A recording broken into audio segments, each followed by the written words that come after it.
大家好，这里是文澜小屋。本期我们介绍的是 Jared Diamond 的枪炮、病菌与钢铁。Jared Diamond 是加州大学洛杉矶分校的地理学教授，长期研究生态环境、生物地理和人类社会发展之间的关系。他的这本《枪炮、病菌与钢铁》获得过1998年普利策非虚构类奖项，并把一个原本容易停留在学术讨论里的世界史问题带进了大众视野。为什么不同社会会走上差异这么大的历史轨道？这本书没有把答案推向一条危险的捷径，把历史结果解释成人种优劣、民族性格或智力差异。Diamond 的方向不是给人群排序，而是把镜头往前推。不同地区能不能稳定生产粮食？有没有适合驯化的植物和动物？技术和制度能不能跨地域扩散？病菌、蚊子、武器和国家组织又如何在漫长时间里慢慢累积？这样一来，近代相遇时看到的强弱差距就不只是战场上的结果，而是一连串早期条件长期积累后的显现。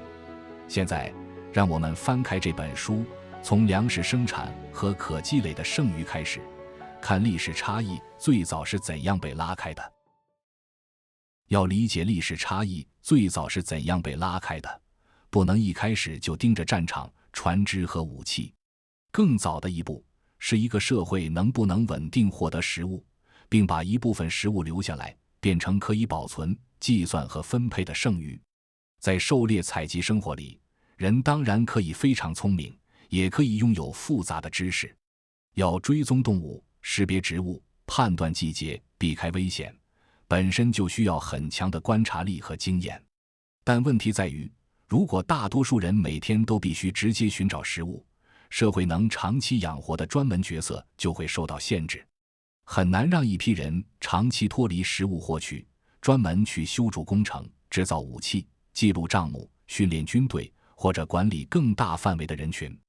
稳定的粮食生产改变了这个局面。谷物可以一次性收获，可以储存在仓房里，可以按季节分配，也可以被集中起来支撑更多人口。剩余出现以后，劳动分工才有了更坚实的基础。有人继续耕种，有人制作陶器，有人打磨工具，有人修建灌溉设施，有人负责防卫，也有人开始处理记录、祭祀、管理和交换。这个变化看起来很朴素，却会把社会带到完全不同的轨道上。粮食不再只是当天吃掉的食物，而变成一种可以跨越时间的能力。今天多出来的收成可以养活明天不直接下地的人，一个村落里的储备可以支撑更密集的人口，更密集的人口又会带来更多协作、冲突、组织和管理需求。所以，复杂社会不是先有宫殿、军队和官僚，然后才需要粮食。顺序往往相反，先有相对稳定的粮食生产，才更容易出现剩余；先有剩余，才更容易出现分工；先有分工，技术、管理和权力结构才有更大的生长空间。这并不是说农业社会天然更高等，也不是说狩猎采集社会低级。真正的差别在于，剩余改变了一个社会可以持续做什么。问题也由此往前推进，如果剩余这么重要，为什么稳定的粮食生产没有在所有地方同时出现？稳定剩余依赖粮食生产，但粮食生产并不是人类社会到了某个阶段就会自动出现。人会观察自然，会试着利用身边的植物和动物，可是能不能把这些资源变成稳定农业，首先取决于当地有没有适合被驯化的对象。所谓驯化，不是简单的把野生植物拿来吃，或者把野生动物抓回来养。植物要适合种植，最好能提供高热量，种子容易收集，成熟时间相对集中，还能储存一段时间。动物也要满足很多条件，生长不能太慢，食物要求不能太高，性情不能太危险，最好能在群体里生活，并且能够在人类控制下繁殖。只要其中一个条件不合适，驯化就会变得很难。这就是肥沃新月地带重要的原因。所谓肥沃新月地带，大致只从两河流域延伸到东地中海一带的弧形地区。它重要，不是因为名字本身，而是因为这里较早拥有多种适合驯化的谷物和家畜，比如小麦、大麦、豌豆、扁豆，也有羊、山羊、牛、猪这类可以被纳入人类生活的大型动物。它们不是凭空保证某个文明必然领先，却让稳定粮食生产更容易较早出现。人类的选择很重要，但选择总要面对材料。手边有容易播种、容易储存的谷物，和手边只有很难驯化、很难高产的植物，起点是不一样的。这个角度也能解释一个常见误解：没有较早进入农业，并不等于当地人不会思考，也不等于他们没有尝试。很多地区缺的不是观察能力，而是适合形成稳定农业组合的植物和动物。相同的聪明才智，面对不同资源，可能得到完全不同的结果。农业一旦出现，就会把人锁进一种新的积累方式。定居让人口更容易增长，粮食储备让风险可以被部分分摊，家畜让食物来源更稳定，村落之间的交换和竞争也会变得更频繁。早期差异不是一下子变成巨大差距的，而是从这些看起来很基础的条件开始，慢慢改变社会的可能性。但农业组合里最容易被低估的，往往不是谷物，而是大型家畜，因为它们带来的不只是肉和奶，还会把耕作、运输、战争和病菌都带进同一条长期链条。如果只把家畜理解成食物，就会低估它们在历史里的作用。羊和山羊可以提供肉、奶、皮毛，牛可以提供肉和奶，也能拉犁；马、驴和骆驼可以扩大运输距离，粪肥还能反过来改善土地。一个拥有大型家畜的农业社会，能够调动的力量和只能依靠人力的社会并不一样。大型家畜最直接的作用是放大农业，用人手开垦土地和用牛拉犁翻动土地，效率差别很大。土地开垦的更多，粮食产出就可能增加，粮食产出增加，人口就更容易增长。人口增长以后，分工、管理、冲突和组织能力都会被进一步放大。看起来只是田地里多了一头牛，背后改变的却是整个社会能够承受的人口密度和劳动规模。运输也是一样，没有可骑乘、可负重的动物，远距离移动就更依赖人的体力和地形条件。道路、贸易、迁徙、军队补给都会受到限制。马、驴、骆驼这类动物进入人类社会以后，不只是让人走得更远，也让物资、信息、技术和权力更容易跨越空间。它们把一个个地方性社会逐渐连成更大的交换和竞争网络。还有一个更隐蔽的后果是病菌。人与家畜长期密集接触，给某些疾病提供了跨物种传播和长期演化的环境。定居村落、牲畜圈养、人口密度和交换网络结合在一起，会让病菌不再只是偶然感染，而更容易变成能够在人群中持续传播的力量。等到近代相遇时，疾病之所以会造成巨大冲击，源头并不只在战场，而在更早的人畜共处和高密度生活。当然，大型家畜不是想驯化就能驯化。真正被人类成功驯化的大型哺乳动物很少，全球只有14种。它们大多集中在欧亚大陆，这让早期农业社会拿到了一组很特殊的放大器：食物、畜力、运输、肥料、战争能力和病菌暴露，往往可以在同一个长期过程中叠加起来。这样看，历史差异的起点就更清楚了。先不是枪炮，也不是钢铁，而是能不能形成稳定剩余，能不能拿到适合驯化的植物和动物，能不能让这些资源变成持续累积的社会能力。可一个地方形成的优势，如果只能停在原地，影响仍然有限。真正能把早期优势放大的，是它能不能传播到更大的空间。一个地区形成粮食生产和家畜驯化，只是第一步。真正改变历史规模的是这些作物、动物、工具和组织方式能不能离开原来的地方，进入更多地区，被更多人吸收、改造和继续使用。这就引出大陆轴线这个概念。简单说，就是一个大陆主要是东西向展开，还是南北向展开。它听起来像地图知识，但关系到作物和动物能不能顺利传播。因为农业不是把种子随便撒到任何地方就能成功，植物要适应日照长短、季节节奏、降雨、温度和病虫害，动物也要面对气候、草场和疾病环境。纬度接近的地方，白昼长度和季节变化通常更相似，农作物和牲畜迁移过去以后，重新适应的难度就会低一些。欧亚大陆的优势正在于它有一条很长的东西向空间，从西亚到欧洲、北非一带，再到中亚和南亚部分地区，很多区域虽然并不完全相同，但比起跨越赤道、雨林、沙漠和高山的南北迁移，作物和家畜更容易沿着相近纬度移动。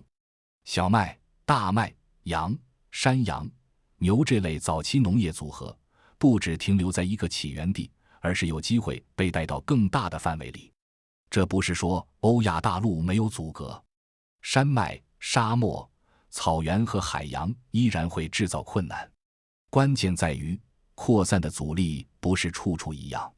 一个地方形成的农业技术，如果能沿着相似气候带传播，就更容易被别的社会接住。如果每走一段就要面对完全不同的气候和生态条件，传播速度就会慢下来，甚至被迫中断。这会带来一个很深的后果。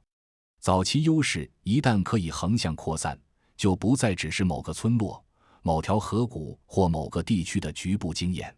它会变成更大空间里的共同资源。一个地方驯化的作物可以被另一个地方种植，一个地区改进的工具可以被别的地区学习，一种管理方式或技术经验也可以通过贸易、迁徙、战争和模仿继续移动。所以，大陆轴线真正改变的不是地图好不好看，而是优势能不能被复制。能够传播的优势会不断遇到新的人群、新的环境和新的用途，继续累积。传播受阻的优势，即使本身很重要，也更容易停留在有限范围里。可如果把视线转向南北跨度更大的大陆，问题就会变得复杂得多。同样是农业和技术，穿过不同气候带时，阻力会明显增加。理解了东西向扩散，就更容易理解另一种情况：有些创新并不是没有出现，而是很难顺利穿过地理和生态屏障。美洲和非洲很多区域呈南北向展开，作物、动物和技术在传播时更容易遇到完全不同的气候带、日照条件、雨量、病虫害、沙漠、雨林和高山。玉米就是一个很适合观察的例子。它起源于墨西哥一带，后来成为美洲最重要的作物之一。但玉米从起源地向外扩散，并不是把种子一路往北或往南带走就可以了。不同纬度的生长季不同，日照长度不同，降雨和温度也不同。一种适合原产地的玉米，到了更冷、更干或季节节奏完全不同的地区，可能就不能稳定成熟。要让它真正成为当地农业的基础，往往需要漫长选择和适应。这和欧亚大陆的小麦、大麦沿相近纬度扩散形成了对照。玉米当然也传播了，而且传播范围后来非常大。但在早期世界里，它穿过美洲不同生态区时，面对的是一段段更难连续通过的路。热带雨林、山地、高原、干旱地区和不同日照条件，会把看似相连的大陆切成很多农业环境。这类屏障的影响，不只是让一种作物走得慢一点，它会改变整个社会积累的节奏。一个地区出现了农业，另一个地区未必很快接到；一个地区有了某种技术，另一个地区可能长期不知道；一个地区形成了复杂组织，另一个地区未必能从中直接借力。创新被卡在路上，后果就是不同地区更容易各自发展，彼此之间的经验和工具不能快速河流。所以，地理屏障不是把人挡在原地那么简单，它真正影响的是接力的可能性。没有连续传播，很多发明就像一簇簇局部火光，各自明亮，却很难连成更大的火势。有人可能已经找到一条有效办法，但办法到不了别处；有人可能已经积累出一套经验，但经验不能变成跨大陆网络的一部分。历史差异不能简单写成谁更努力，谁更聪明。很多时候，关键在于一个社会能不能接触到前人的积累，能不能把别处的经验拿来继续使用，能不能站在一个更大的交流网络里。扩散慢下来以后，技术和组织就更难形成连续叠加。等优势能够在更大空间里流动，情况就会反过来。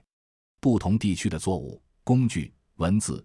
冶金和组织经验开始互相借力，历史就进入了另一种积累速度。当作物、动物和技术能够在更大范围内传播，历史变化就不再只是一个地方自己慢慢摸索。一个地区的经验可以成为另一个地区的起点，一个社会的工具可以被另一个社会改造，一种文字、冶金、运输或管理方式也可以在传播中不断改变用途。这就是网络的意义。网络不是抽象的线条，而是商路、迁徙、战争、婚姻、模仿、竞争和交易。人带着种子走，带着牲畜走，带着工具走，也带着观念和制度经验走。越多社会进入同一个交流范围，创新就越容易被看见、被借用、被改进。一个地方的失败可能只是局部失败，但一个地方的成功却可能被更多人接住。在这样的网络里，技术进步常常不是单一发明的故事。冶金需要矿石、燃料、工匠和反复试验；文字需要记录需求、行政管理和可以承载文字的材料；轮式运输需要道路、车辆，也需要能够拉动车辆的动物；军事技术需要金属、火药、组织和训练配合。任何一个环节单独存在，力量都有限，多个环节互相接上，才会变成更大的社会能力。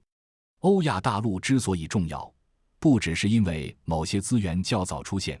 也因为这些资源更容易进入一个彼此连接的世界。西亚的农业经验、草原上的牲畜和骑乘技术，东亚地区的发明和技术经验，欧洲和西亚对冶金与军事技术的吸收和改造，都不必永远封闭在原地。他们会在贸易、征战和模仿中移动，经过不同社会筛选，再被重新组合。这种积累方式会形成一种很现实的压力。一个社会看到邻近社会使用更有效的工具，就会有学习和竞争的动力。一种武器、作物或管理方式带来优势，周围社会就会尝试吸收，如果不吸收，就可能在竞争中处于不利位置。技术因此不只是被发明出来，也会被竞争推着传播。这并不意味着所有传播都是顺利的，也不意味着每个社会都会得到同样结果。扩散会被战争打断，会被地形阻隔，也会被制度选择影响。但只要大范围交流长期存在，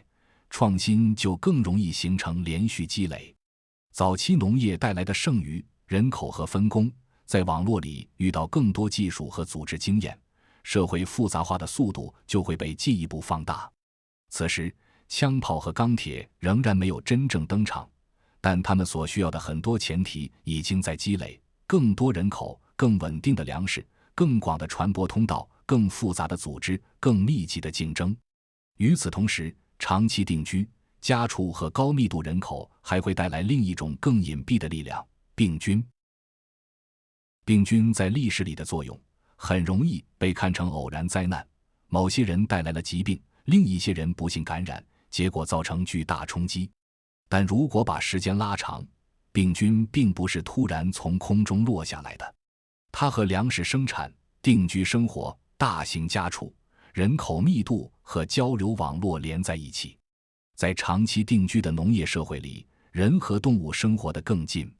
牛、羊、猪、马、鸡等动物进入村庄和城市，粪便、饮水、食物、寄生虫和呼吸道接触都会变得更复杂。人口越来越密集以后，疾病不再只是在小群体里短暂出现，而更容易在人群之间持续传播。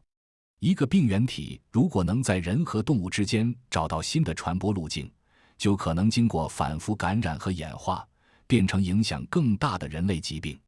这不是说每一种传染病都直接来自家畜，也不是说疾病只由农业造成。更准确地说，高密度生活和人畜长期接触给病菌提供了更多机会。城市、军队、贸易和迁徙又把这些机会放大。一个地区的人群在很长时间里反复暴露于某些疾病，幸存者和后代就可能形成不同程度的免疫经验。代价很高，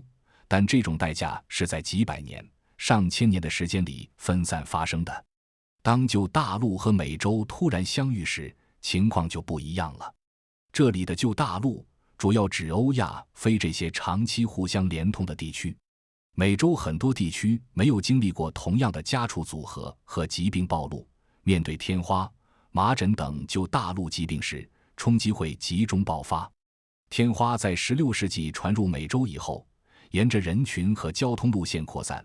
对多个原住民社会造成严重破坏。它破坏的不只是身体健康，也会冲击劳动力、继承秩序、军事动员和社会信任。病菌的影响就在这里。它不像枪炮那样容易被看见，也不像钢铁武器那样出现在战场中央，却能先一步削弱一个社会的组织能力。一个政权如果同时面对疾病、人口损失、继承混乱和外部压力，再强的传统秩序也会被迫承受巨大冲击。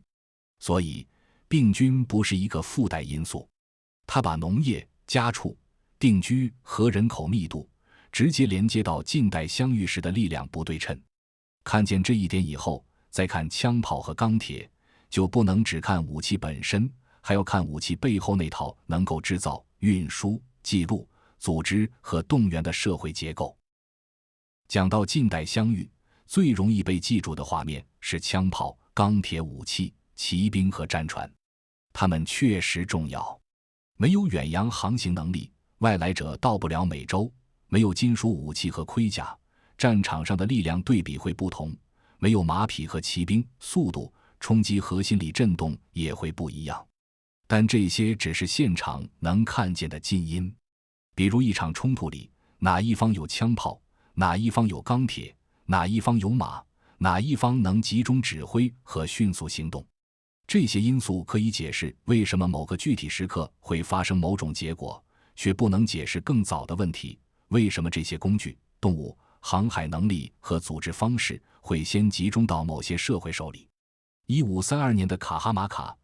马卡是一个典型场景。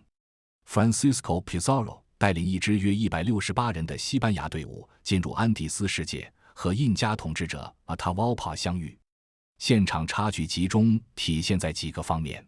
西班牙人有马、钢铁武器、盔甲和火器，也有书写记录、远洋经验和远征战斗组织；印加帝国虽然人口众多、组织庞大，却刚经历内战和疾病冲击，政治局势并不稳定。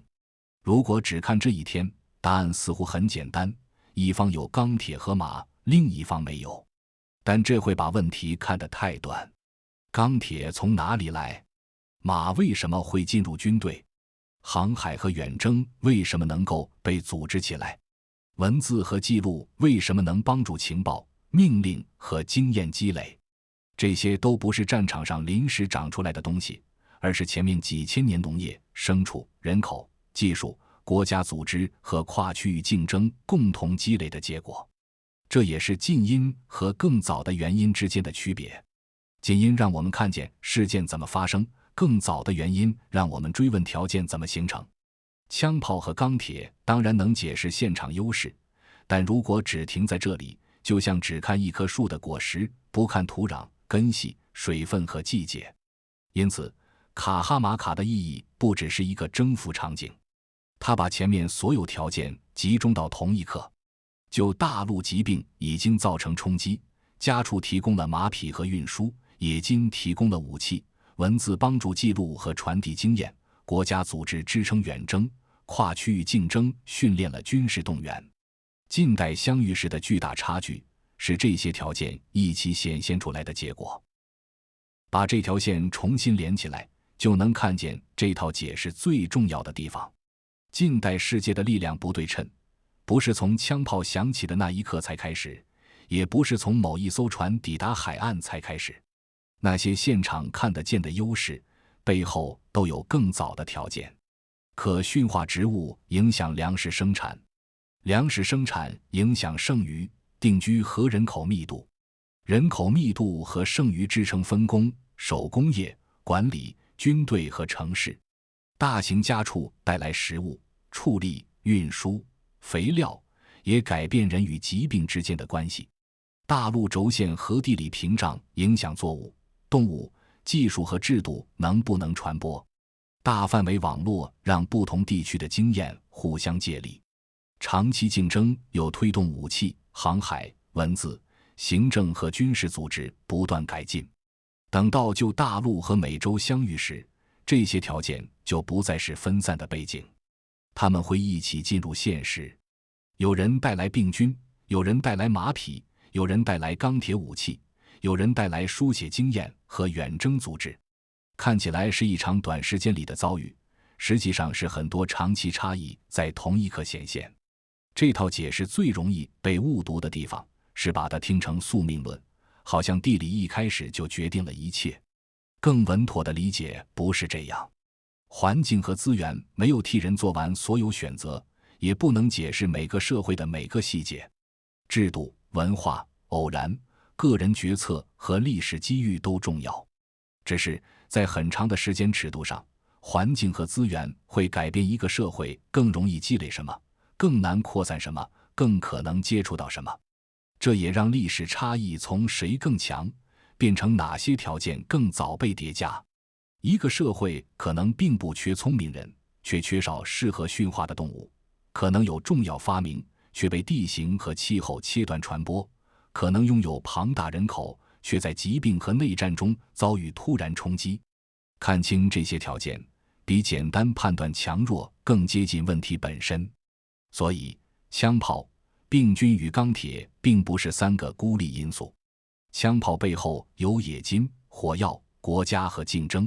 病菌背后有家畜、定居和人口密度；钢铁背后有矿石、燃料、工匠和长期试验。它们出现在近代相遇的前台，却来自更长时间里的后台积累。这条线连起来以后，重点就不再是给历史贴上一个简单答案，而是学会追问。一个看起来突然出现的强弱差距，背后经历了多长时间的积累，又叠加了哪些更早的条件。枪炮、病菌与钢铁是一本把历史结果往前追的书。它不满足于说某些社会在近代拥有更强的武器、更大的船只、更复杂的组织和更致命的病菌，而是继续追问这些力量为什么会先在某些地方累积出来。这本书真正有价值的地方，不是给世界历史贴上一个简单答案，它更像是在提醒我们，很多看起来突然出现的差距，背后往往经历了很长时间的铺垫。粮食生产、可驯化动植物、大陆轴线、扩散网络、人口密度、病菌、文字、技术和国家组织，这些因素单独看都不等于命运，但它们一旦在漫长时间里互相叠加，就会改变不同社会能够积累什么、传播什么、抵御什么、组织什么。所以，理解这本书时，最需要避开的是两种简单答案：一种是把历史差异解释成人种优劣、民族性格或智力差别；另一种是把地理环境说成决定一切的命运。更稳妥的理解是，环境和资源不会替人完成选择，却会改变选择发生的条件；不会决定每一个具体结果，却会影响长期积累的方向和速度。这也是他留给普通读者的启发。看历史，不要只看最后一刻谁赢了；看现实，也不要只看表面上谁更强。很多时候，一个结果真正值得追问的地方，是它出现之前、哪些条件已经持续存在了很久，哪些优势已经被复制和扩散，哪些限制从一开始就让某些路径更难走通。这里是文澜小屋，我们不追求创富的奇迹，只希望通过分享全球的经典好书，用逻辑武装你的财富大脑，陪你在投资和认知的路上慢慢变富。